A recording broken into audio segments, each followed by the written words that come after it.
I heard it from the moment I was able to understand words. And in fact, while I was still very young, I became what I fondly describe as the first live star in the history of television.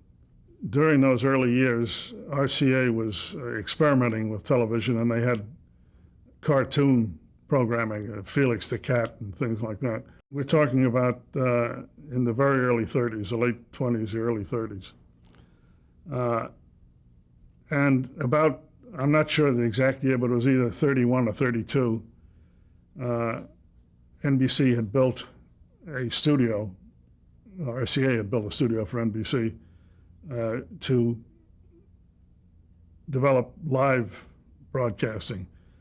And I'm told, I'm repeating what I was told now by my mother, although I remember some of this myself. I was about 4 or 5 years old. And my father had gathered together in his home a whole host of important people, business people, politicians, bankers, entertainment people, and so forth, to show them this first live signal that NBC was going to send out. Television signal, yeah. And I'm told that he had a television set in his living room, and he had a black cloth over the television set. And he made a speech about, ladies and gentlemen, this is the first live telecast being sent from the NBC studio, blah, blah, blah. And he pulled off this cloth to reveal the picture. And unbeknownst to him, but with the collusion of my mother, I had been sneaked out of bed and taken over to this studio. And as he pulls this thing off, out pops this little boy, says, "Hello, Daddy."